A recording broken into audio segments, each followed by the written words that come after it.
हमारी आम आदमी पार्टी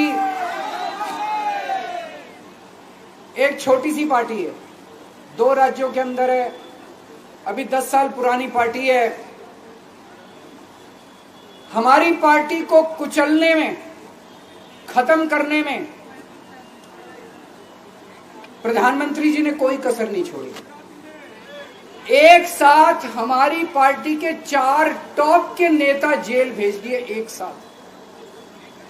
अरविंद केजरीवाल, मनीष सिसोदिया, संजय सिंह, सतिंदर जैन। बड़ी बड़ी पार्टियों के अगर 4 टॉप के नेता जेल चले जाएं, पार्टी खत्म हो जाती है। आम आदमी पार्टी के 4 टॉप के नेता इन्होंने जेल भेज दिया। उन्होंने सोचा कि पार्टी खत्म हो जाएगी, लेकिन ये पार्टी नहीं है, ये एक सोच है। जितना ये खत्म करना चाहते हैं उतना ये बढ़ती जाती है, उतना ये बढ़ती जाती है। ये क्रश करना चाहते हैं प्रधानमंत्री जी आम आदमी पार्टी को। जो लोग मोदी जी से मिलने जाते हैं, वो कई लोग हमें भी जानते हैं, वो बाहर आके हमें बताते हैं कि आपके बारे में सबसे पहले मोदी जी से जो भी मिलने जाता है, सबसे पहले वो केजरीवाल की और आम आदमी पार्टी की 10 से 15 मिनट बात करते हैं। उनको कहते हैं कि आने वाले समय के अंदर आम आदमी पार्टी ही देश को भविष्य देने वाली है। वो खुद भी मानते हैं। इसीलिए वो चाहते हैं कि आज ही आम आदमी पार्टी को बढ़ने से रोका जाए, इनको कुचल दिया जाए। ये तानाशाही है। अगर उनको लगता है कि आम आदमी पार्टी आने वाले समय में बीजेपी को चैलेंज देने वाली है, आप अच्छे काम करो, आप देश को भविष्य दो। आज आपकी सरकार है केंद्र के अंदर, आप देश के लिए काम करोगे, आम आदमी पार्टी को कोई पूछेगा ही नहीं। लेकिन आप कुछ काम नहीं करो और आम आदमी पार्टी को कुचल दो, ये जनतंत्र नहीं है, ये इस देश की जनता पसंद नहीं करती। इन्होंने आम आदमी पार्टी को कुचलने में कोई कसर नहीं छोड़ी। छोटे से लोग हैं हम लोग, छोटी सी पार्टी है। 75 साल के अंदर इस कदर किसी पार्टी को और उसके नेताओं को प्रताड़ित नहीं किया गया जिस तरह से प्रधानमंत्री मोदी जी ने आम आदमी पार्टी को प्रताड़ित करने की कोशिश की है। मेरे को इन्होंने जेल भेज दिया। प्रधानमंत्री जी कह रहे हैं मैं भ्रष्टाचार से लड़ रहा हूं।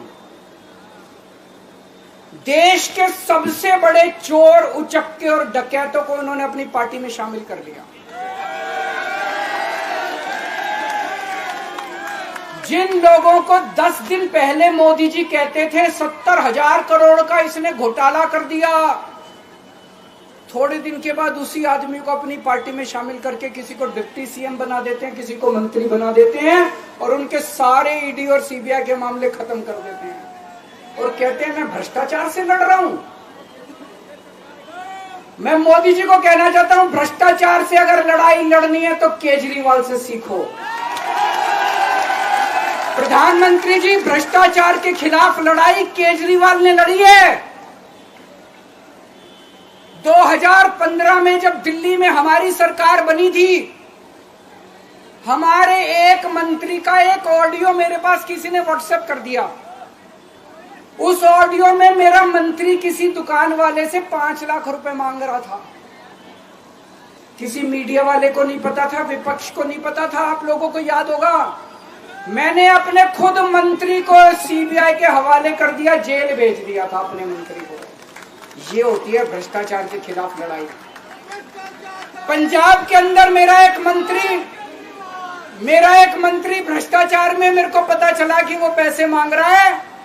वहां पे मान साहब ने उसको, किसी को भी, विपक्ष को नहीं पता था, मीडिया को नहीं पता था, हमने अपने मंत्री को उठा के जेल में भेज दिया। तुम देश के सारे चोर उचक्के डकैतों को अपनी पार्टी में शामिल कर लो और केजरीवाल को जेल भेज दो और कहो मैं भ्रष्टाचार के खिलाफ लड़ रहा हूं। तो आप भ्रष्टाचार के खिलाफ नहीं लड़ रहे प्रधानमंत्री जी। आप देशवासियों को बेवकूफ मत समझो। देश बच्चे बच्चे की जुबान के ऊपर हो रहा है कि सारे चोर चक्कों को अपनी पार्टी में शामिल करके और ईडी और सीबीआई के सारे केस उनके रफा दफा कर दो। केजरीवाल को क्यों गिरफ्तार किया? केजरीवाल को गिरफ्तार करके उन्होंने एक मैसेज दिया है सारे देश को कि अगर मैं केजरीवाल को गिरफ्तार कर सकता हूं तो किसी को भी गिरफ्तार कर सकता हूं, कोई केस नहीं होगा, कोई मामला नहीं होगा, तब भी मैं तुमको गिरफ्तार कर सकता हूं। एक बेहद खतरनाक मिशन चालू किया हुआ है प्रधानमंत्री जी ने, बहुत ही खतरनाक। देशवासियों को यह समझने की, अब जब मैं बोलने जा रहा हूं, समझने की जरूरत है। उस मिशन का नाम है वन नेशन वन लीडर। देश के सारे नेताओं को खत्म करना चाहते हैं मोदी जी, और इसको 2 स्तर के ऊपर इस मिशन को चला रहे हैं। जितने विपक्ष के नेता हैं उनको जेल भेजेंगे, और जितने बीजेपी के नेता हैं उनको सबको निपटा देंगे, उनकी राजनीति खत्म करते जाएंगे, उनको सबको निपटाते जाएंगे। विपक्ष के अंदर आज इन्होंने मनीष सिसोदिया को जेल भेज दिया, संजय सिंह को जेल भेज दिया, सत्येंद्र जैन को जेल भेज दिया, केजरीवाल को जेल भेज दिया, हेमंत सोरेन को जेल भेज दिया, ममता दीदी के कई मंत्रियों को जेल भेज दिया, स्टालिन के कई मंत्रियों को जेल भेज दिया, केरला के सीएम के पीछे पड़े हैं। अगर ये चुनाव जीत गए, मेरे से लिखवा लो एफिडेविट के ऊपर, थोड़े दिन के बाद ममता दीदी जेल में होंगी, तेजस्वी यादव जेल में होगा, स्टालिन साहब जेल के अंदर होंगे, पिनरई विजयन जेल के अंदर होंगे, उद्धव ठाकरे जेल के अंदर होंगे, जितने विपक्ष के नेता ये सारे जेल के अंदर होंगे। अगर ये चुनाव जीत गए, इन्होंने बीजेपी का एक नेता नहीं छोड़ा, आडवाणी जी की राजनीति खत्म कर दी इन्होंने, मुरली मनोहर जोशी की राजनीति खत्म कर दी, सुमित्रा महाजन की, शिवराज सिंह चौहान जिसने मध्य प्रदेश का चुनाव जीत के दिया इन लोगों ने, शिवराज सिंह चौहान ने उसको मुख्यमंत्री नहीं बनाया, उसकी राजनीति खत्म कर दी। वसुंधरा राजे की राजनीति खत्म कर दी इन्होंने, खट्टर साहब की राजनीति खत्म कर दी, डॉक्टर रमन सिंह की राजनीति खत्म कर दी। अब अगला किसका नंबर है? योगी आदित्यनाथ। अगर ये चुनाव जीत गए, मेरे से लिखवा लो, 2 महीने के अंदर उत्तर प्रदेश का मुख्यमंत्री बदल देंगे। योगी आदित्यनाथ की राजनीति खत्म करेंगे, उनको भी निपटा देंगे। यही तानाशाही है दोस्तों। वन नेशन वन लीडर ये चाहते हैं, एक ही तानाशाह इस देश के अंदर बचेगा, एक ही तानाशाह इस देश के अंदर बचेगा। हमारा देश बहुत महान है, 4000 5000 साल पुराना हमारा देश है। इसके पहले पिछले 4000 साल में कई मौके आए जब इस देश के ऊपर तानाशाहों ने कब्जा करने की कोशिश की, लेकिन हमारे देश के लोगों ने उन तानाशाहों का तख्ता उखाड़ के फेंक दिया। जब जब हमारे देश में ऐसा मौका आया कि तानाशाह ने हमारे देश के ऊपर कब्जा करने की कोशिश की, इस देश की जनता ने उसका तख्ता उखाड़ के फेंक दिया। आज एक तानाशाह इस देश से जनतंत्र खत्म करना चाहता है, आज एक तानाशाह इस देश से लोकशाही खत्म करना चाहता है। मैं पूरे तन मन धन से लड़ रहा हूं, संघर्ष कर रहा हूं उस तानाशाह के खिलाफ। 140 करोड़ लोगों का साथ चाहता हूं मैं। मेरे अकेले के करने से नहीं होगा। 140 आज मैं आप लोगों से भीख मांगने के लिए आया हूं, 140 करोड़ लोगों से, 140 करोड़ लोगों से भीख मांगने के लिए आया हूं। मेरे देश को बचा लो, मेरे भारतवर्ष को बचा लो, मेरा भारत बहुत महान है। इस तानाशाही से बचा लो मेरे दोस्त, मेरे देश को।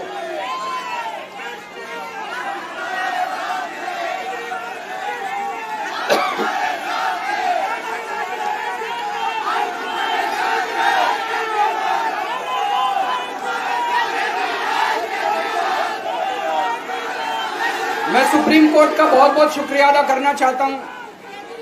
उन्होंने 21 दिन दिए हैं, एक एक दिन में 24 घंटे हैं।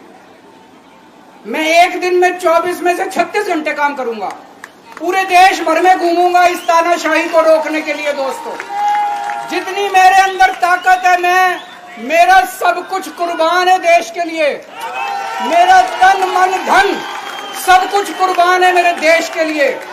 मेरे खून का एक एक कतरा मेरे देश के लिए, मेरे शरीर का एक एक कतरा, मेरी जिंदगी का एक एक पल मेरे देश के लिए। मेरे देश को बचाने के लिए मैं पूरे देश में जाऊंगा दोस्तों। अब एक बहुत महत्वपूर्ण बात करने जा रहा हूं, उसको ध्यान से सुनना। ये लोग इंडिया गठबंधन से पूछते हैं आपका प्रधानमंत्री कौन होगा। मैं बीजेपी से पूछता हूं आपका प्रधानमंत्री कौन होगा। आप लोग सोच रहे होंगे केजरीवाल क्या बात कर रहा है, मोदी जी होंगे। नहीं, मोदी जी अगले साल 17 सितंबर को 75 साल के हो रहे हैं। बीजेपी के अंदर मोदी जी ने 2014 में मोदी जी ने खुद ने रूल बनाया था कि बीजेपी के अंदर जो भी 75 साल का होगा उसको रिटायर कर दिया जाएगा। सबसे पहले आडवाणी जी को रिटायर किया गया, उसके बाद मुरली मनोहर जोशी जी को रिटायर किया गया, फिर सुमित्रा महाजन को रिटायर किया गया, फिर यशवंत सिन्हा को रिटायर किया गया। अब मोदी जी अगले साल 17 सितंबर को रिटायर होने वाले हैं। तो मैं बीजेपी से पूछना चाहता हूं आपका प्रधानमंत्री का दावेदार कौन है। दोस्तों अगले साल 17 सितंबर तक अगर इनकी सरकार बनी, तो उस पर भी आऊंगा मैं, अगर इनकी सरकार बनी तो पहले अगले 2 महीने में योगी जी को निपटाएंगे ये, और उसके बाद मोदी जी के सबसे खास अमित शाह को ये प्रधानमंत्री बनाएंगे।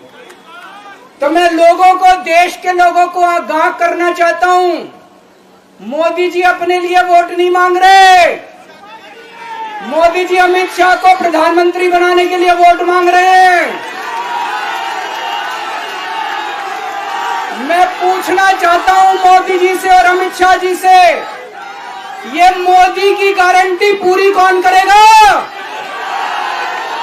क्या अमित शाह मोदी की गारंटी पूरी करेंगे?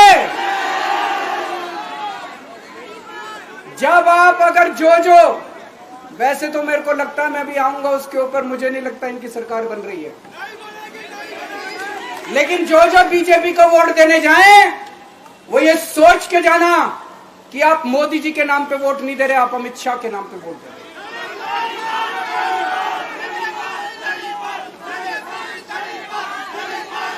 अब एक खुशखबरी है आप लोगों के लिए, अब एक खुशखबरी है, सबको बता देना जो मैंने बातें कही है बड़ी सोच समझ के कही है। वहां बैठ के यही सोच रहा था 50 दिन से।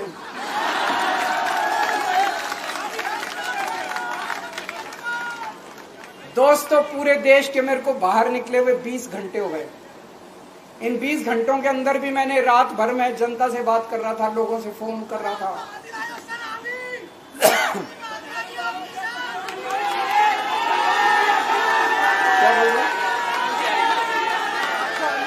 रात को आंधी आई थी,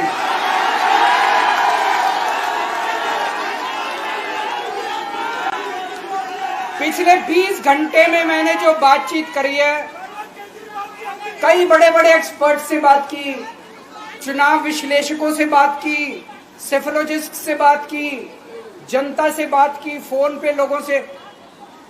मेरा अपना आकलन है कि 4 जून के बाद इनकी सरकार नहीं बन रही, मोदी सरकार नहीं बन रही। दोस्तों अगर मैं गलत हूं तो मेरे को बताना, हरियाणा में इनकी सीट कम हो रही है, राजस्थान में कम हो रही है, कर्नाटक में कम हो रही है, दिल्ली में कम हो रही है, बिहार में कम हो रही है, महाराष्ट्र में कम हो रही है, कर्नाटक में कम हो रही है, बंगाल में कम हो रही है, झारखंड में कम हो रही है।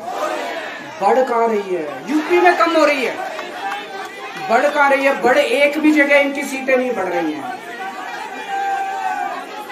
मेरा अपना मानना है, और सट्टा बाजार में भी जो चल रहा है, इनकी 220 से 230 के बीच में सीट आ रही है, उससे ज्यादा सीट नहीं आ रही।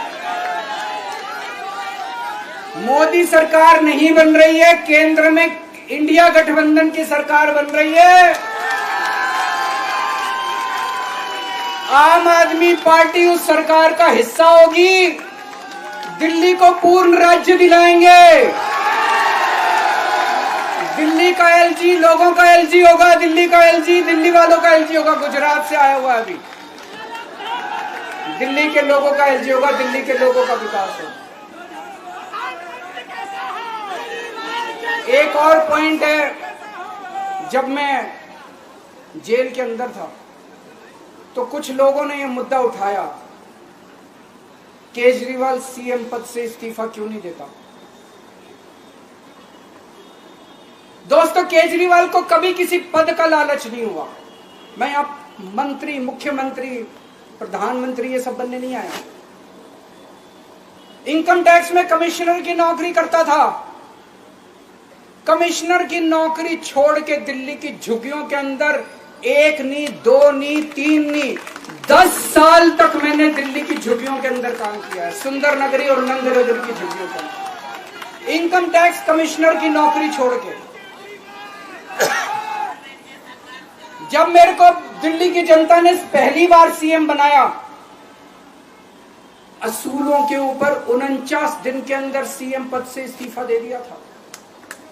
एक चपरासी की नौकरी कोई नहीं छोड़ता। सीएम बनने के लिए लोग अपना दायां हाथ कटाने के लिए तैयार होते हैं। मैंने खुद से अपने आप सीएम की कुर्सी को लात मार दी थी 49 दिन के अंदर। मेरे लिए सीएम पद इंपॉर्टेंट नहीं है। आज मैंने सीएम पद से इस्तीफा क्यों नहीं दिया जेल जाने के बाद? दोस्तों, पिछले 75 साल में भारतवर्ष में इतने राज्यों के चुनाव हुए, इतने राज्यों के चुनाव हुए, दिल्ली के अंदर सबसे ऐतिहासिक बहुमत से आम आदमी पार्टी जीती। 55-56% वोट, एक बार 67 सीट, एक बार 62 सीट। इतने भारी बहुमत से आज तक कोई राज्य की सरकार 75 साल में नहीं जीती। इतने भारी बहुमत से जीतने के बावजूद झूठा केस, अब उनको पता है वो हमें हरा नहीं सकते दिल्ली के अंदर। उन्हें पता है अगले 20 साल तक दिल्ली में आम आदमी पार्टी को कोई नहीं हरा सकता। तो उन्होंने एक षड्यंत्र रचा, राजनीतिक षड्यंत्र रचा। केजरीवाल को झूठे केस में जेल भेज दो, केजरीवाल को इस्तीफा देना पड़ेगा, केजरीवाल की सरकार गिर जाएगी। उन्होंने ये षड्यंत्र रचा। मैंने कहा मैं भी इस्तीफा नहीं दूंगा। तुम अगर जनतंत्र को जेल में कैद करोगे तो जनतंत्र जेल से चला के दिखाएंगे। दोस्तों, सरकार भी जेल से चला के दिखाएंगे। कतई इस्तीफा, तुम्हारे ट्रैप में फंसने वाले नहीं हम। ये अगर हेमंत सोरेन साहब को भी इस्तीफा नहीं देना चाहिए था, जेल से सरकार चलानी चाहिए। अगर हमने इस्तीफा दे दिया, ये तो बड़ा अच्छा इनके लिए। जिस राज्य के अंदर ये चुनाव हारेंगे उसके मुख्यमंत्री को पकड़ के जेल में डाल दो, सरकार गिरा दो। उसके मुख्यमंत्री को पकड़ के जेल में डाल दो, सरकार। आज मैं अगर दिल्ली की जेल के अंदर रह के दिल्ली की जेल से इस्तीफा नहीं दे रहा, वो इस तानाशाही के खिलाफ संघर्ष कर रहा हूं, इसको समझ लेना। केजरीवाल को किसी पद का लालच नहीं है। सीएम तो 100 सीएम की कुर्सी देश के नाम कुर्बान है। मुझे पता चला मेरे जेल जाने से बहुत लोग भावुक हुए, खासकर मेरी माँ, बहनें, महिलाएं बहुत रोई। कईयों ने बहुत मन्नतें मांगी। मैं सबका बहुत बहुत शुक्रिया अदा करना चाहता हूं जिन लोगों ने अपनी दुआएं, करोड़ों लोगों ने अपनी दुआएं भेजी हैं। पूरी दुनिया भर से करोड़ों लोगों ने दुआएं भेजी। उन्हीं के आशीर्वाद का कमाल है कि आज मैं आप लोगों के बीच में हूं। आप लोग सब लोग सुखी रहें, देश खूब तरक्की करे, फले फूले, आप सब लोग खूब खुश रहें, ऐसी मेरी प्रभु से इच्छा है। भारत माता की। आपको यह खबर कैसी लगी हमें कमेंट्स में ज़रूर बताएं। वीडियो अच्छी लगी हो तो लाइक ज़रूर करें।